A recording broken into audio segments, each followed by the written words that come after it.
In this lecture, we will discuss about the last most important judgment delivered by Supreme Court on homosexuality, LGBTQ communities' fundamental rights, and regarding the very section 377 of Indian Penal Code and unconsensual sensual social acts or sexual activities among the LGBTQ community. So, in that connection, we would like to discuss about the first challenge made to Section 377 of Indian Penal Code, which mainly concerns with unnatural sexual offences.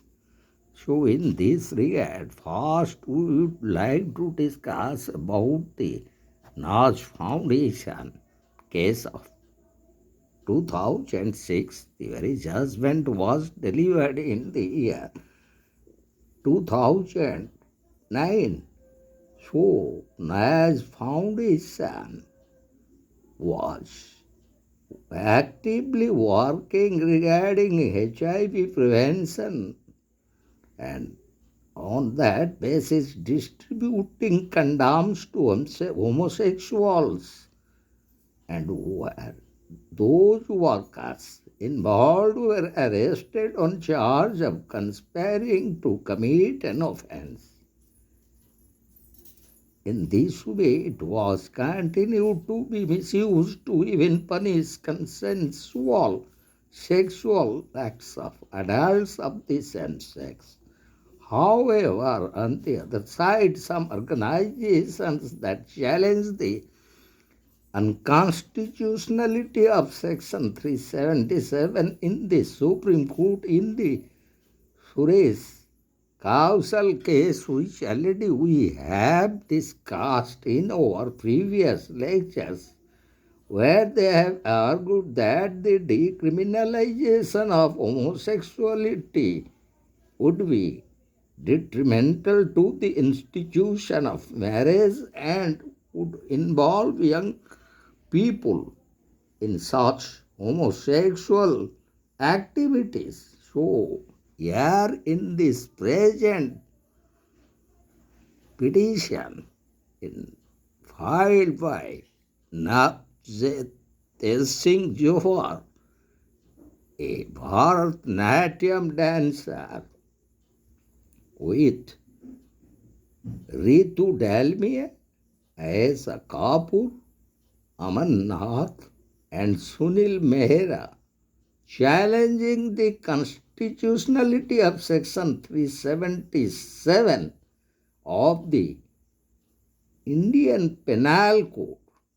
So, we would like to discuss about the very section, and that section, Section 377 of Indian Penal Code, which criminalized homosexuality. It came into Indian Penal Code when Thomas Macaulay, during the British colonial rule, became the chairman of First Law Commission of India, and he inserted this particular provision into Indian Penal Code from the Bagari Act of 1533, which was defined Bagari as any act that is against the will of God.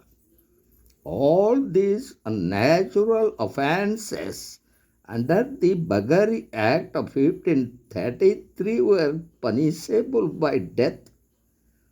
So, the very challenge made to this was first we found in the NGO working for it or for the AIDS patients, and that was AIDS भेदभाव विरोधी अभियान. The very first challenge to Section 377 of IPC was in the year 1994, and the petition was filed by the NGO in the Delhi High Court for decriminalizing Section 377 of Indian Penal Code.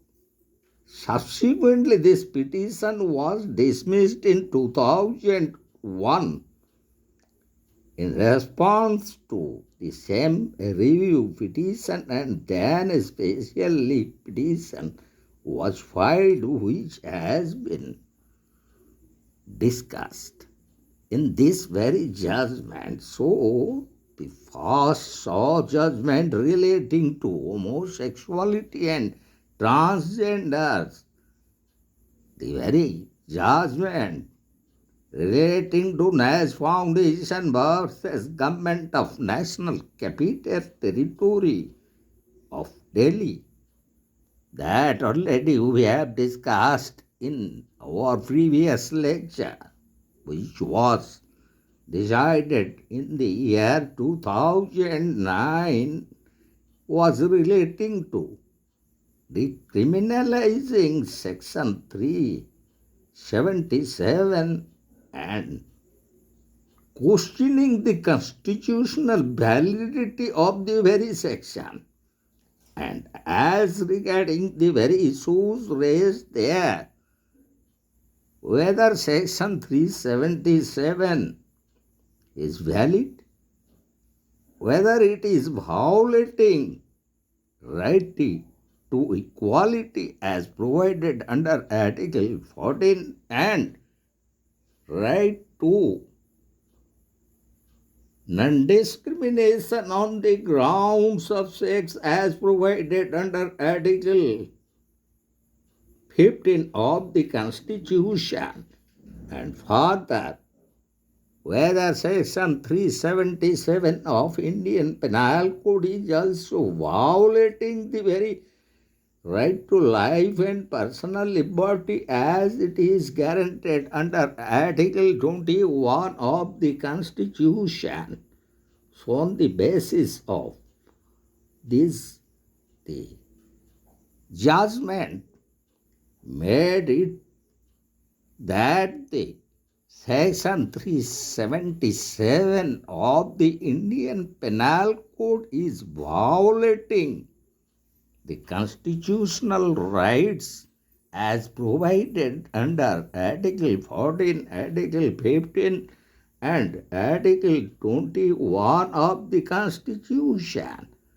So further, the judgment held that where a person prefers consensual sexual intercourse with another person of the same gender, it is totally that person's choice, and invasion by any third party into this matter will be a breach of privacy, as it violates Article 21 of the Constitution of India and Article 12 of the Universal Declaration of Human Rights 1948, then Article 17 of the International Covenant of Civil and Political Rights of 1960.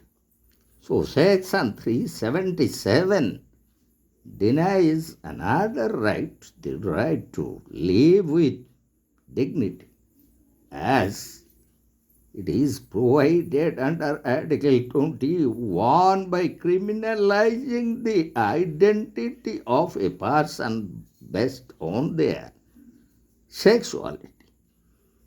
So, this was challenged in the next important landmark Judgement and the leading case, that is Suresh Kumar Kaushal vs. Nas Foundation in 2013, where the apex court laid down the very judgment which held that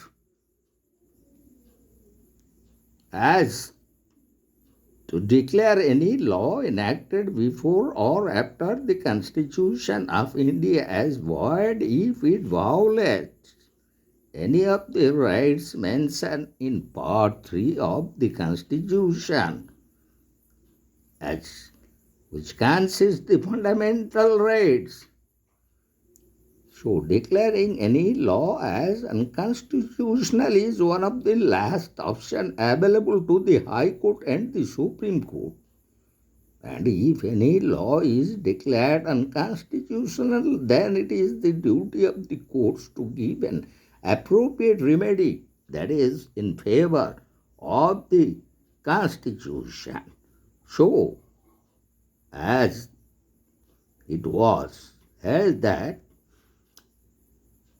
the Supreme Court, after hearing all arguments from both sides of the petitioners in the case of Suresh Kumar Kaushal versus Nas Foundation, the respondents concluded that Section 377 of Indian Penal Code is not unconstitutional and does not violate any of the fundamental rights provided either under Article 14, Article 15, or Article 21 of the Constitution of India.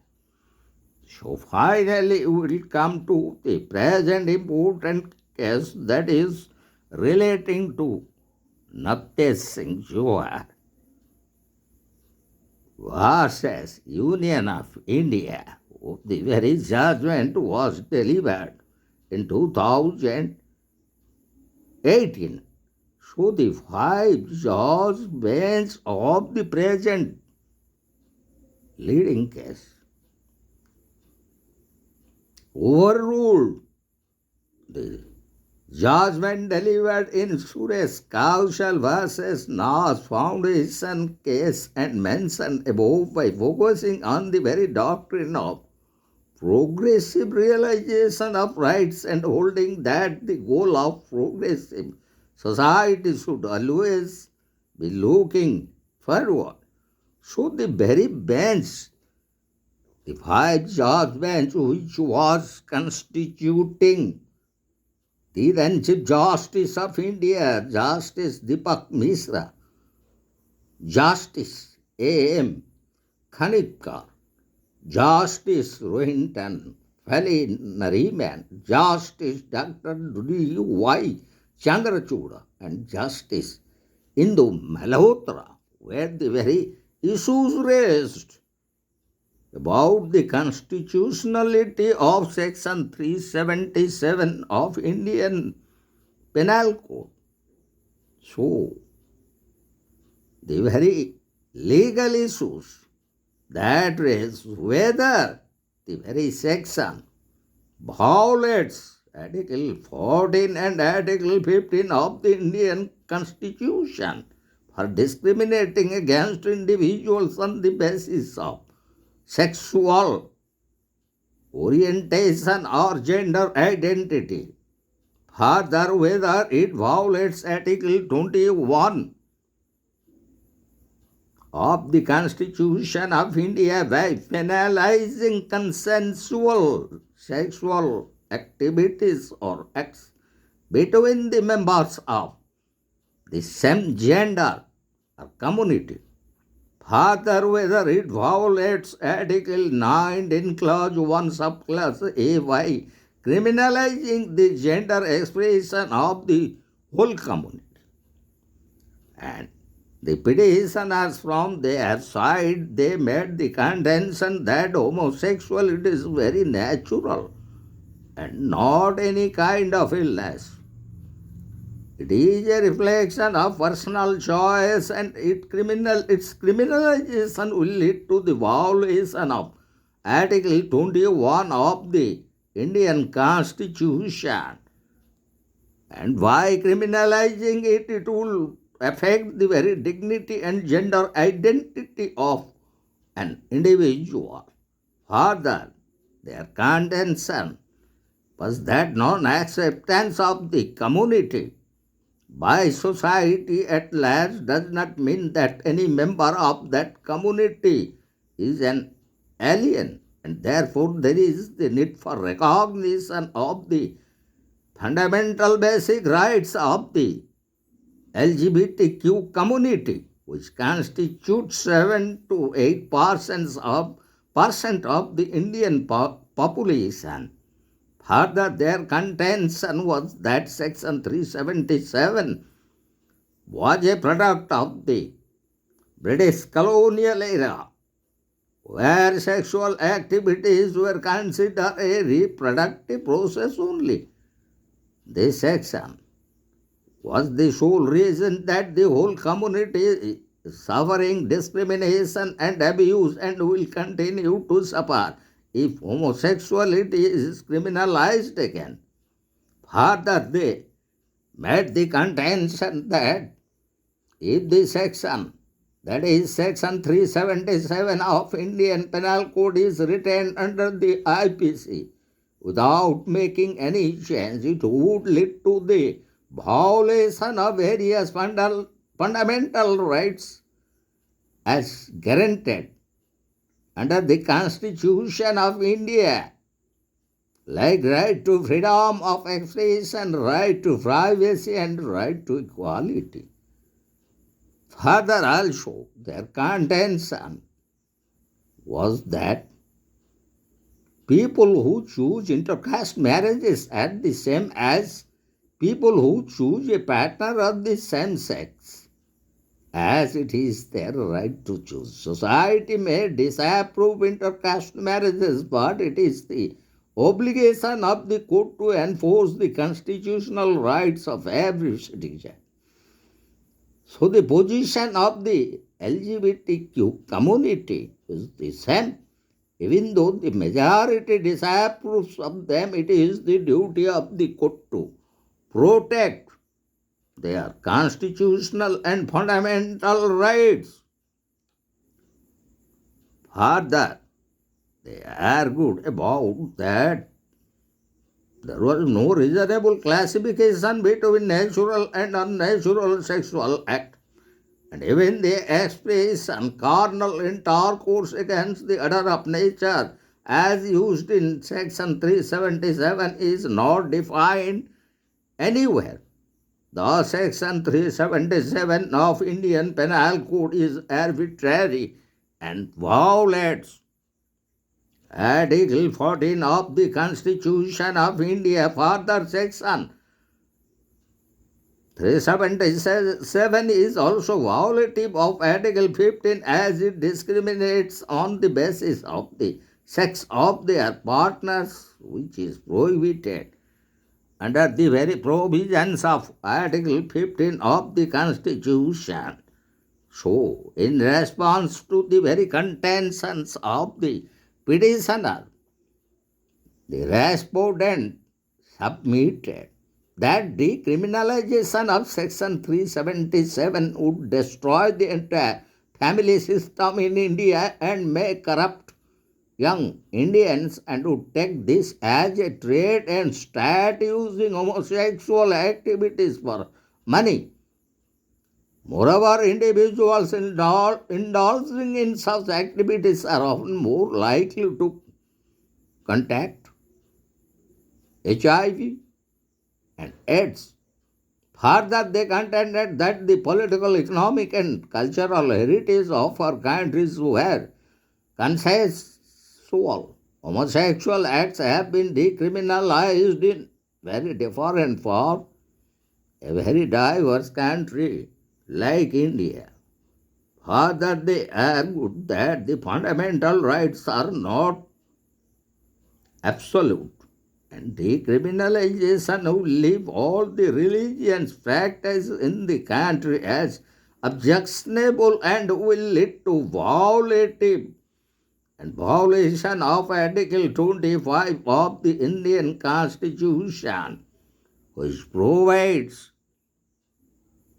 the fundamental right to freedom of religion. Further, they submitted that despite decriminalizing the section, clarification can be added to refine every word that is controversially mentioned in this very section.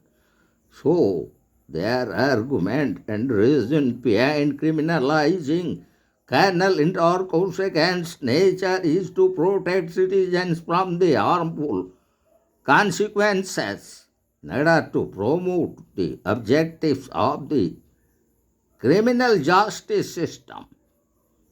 As Article 15 prohibits discrimination on the basis of sex and not sexual orientation, as they argued, therefore, Section 377 of the Indian Penal Code is not a violation of Article 15.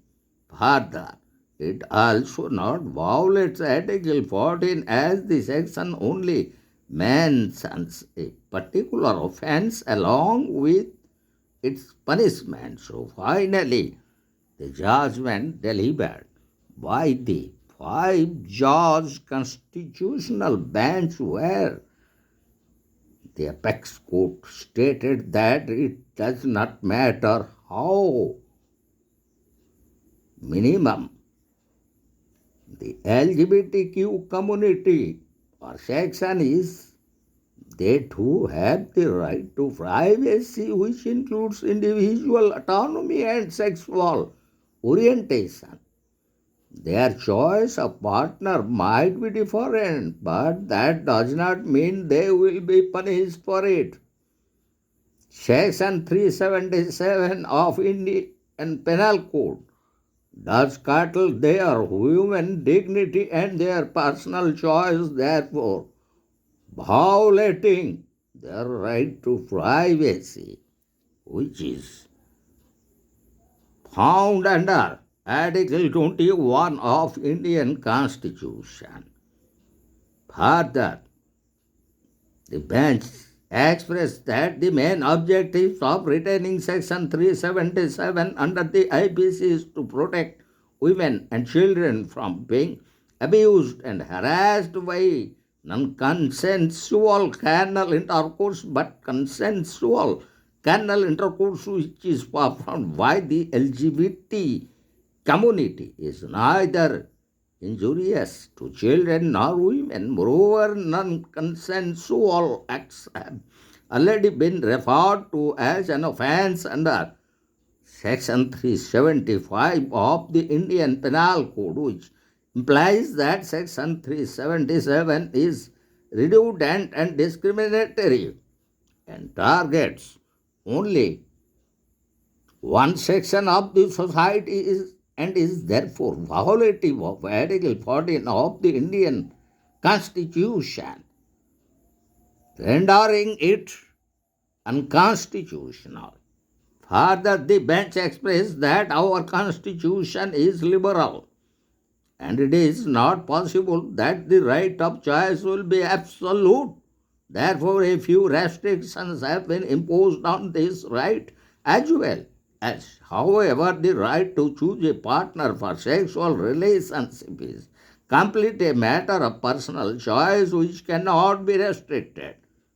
Whereas Section 377 of the Indian Penal Code restricts the right of this community to choose a partner for sexual activities and is therefore irrational and arbitrary.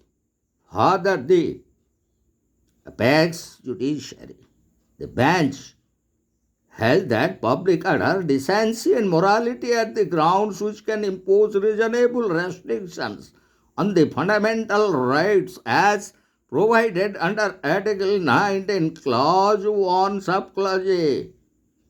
Any act done in affection by any member of this community in public does not in any way disturb the public order or moral values until it is decent enough and is not of sense for the society at large. However, Section 377 is again unconstitutional in the sense that it does not connect with the criteria of proportionality and violates the fundamental right of expression of the LGBTQ community.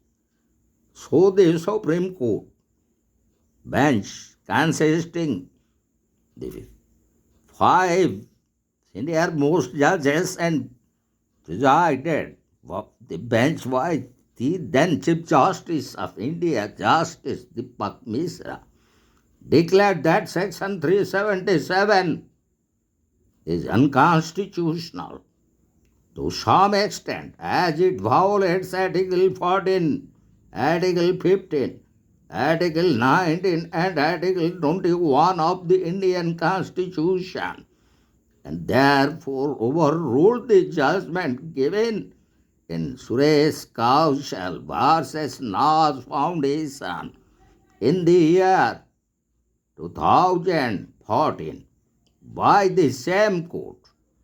It also declared that Section 377 would punish only non-consensual sexual acts committed against any adult, sexual acts against any minor, and even sodomy. So, the very judgment of this landmark case, which held right to privacy and consensual sexual acts or activities among the adults of the same sex, then the fundamental right to choose a partner, then it also explain about the reasonable restrictions as provided under Article 19, Clause 1, Subclause A regarding right to freedom of speech and expression. The bench also clarified and explained what exactly public order means and what is decency and what is morality. All these three important aspects which makes reasonable restrictions is being analyzed and explained by the bench in its scope and application and the context relating to what is public order, what is decency, and what is morality. And also they have analyzed the very purpose of sexual intercourse and sexual activities as even procreation. But in spite of that, a partner has the fundamental right to choose his own partner. So the very judgment delivered by the five-judge bench presided over by the then Chief Justice of India, Justice Deepak Misra, ruled in favor of queer communities or LGBT communities' fundamental rights, and they also pronounced sexual autonomy, and also they defined and explained about mental illness and homosexuality and partially declared that Section 377 of the Indian Penal Code was unconstitutional as it violates Article 14, Article 15, Article 19, Clause 1, Subclause A, and Article 21 of the Constitution of India, as the very Article 14, which provides right to equality, and while Article 15 provides non-discrimination on the ground of sex, and Article 19, Clause 1 and Subclause A provides the fundamental freedoms, that is, the freedom of speech and expression. Only it could be restricted on the reasonable grounds such as public order, decency, and morality. Further, the bench explained the very scope and ambit of Article 21 of the Constitution of India, which specifically provides right to privacy and also the right to choose a partner.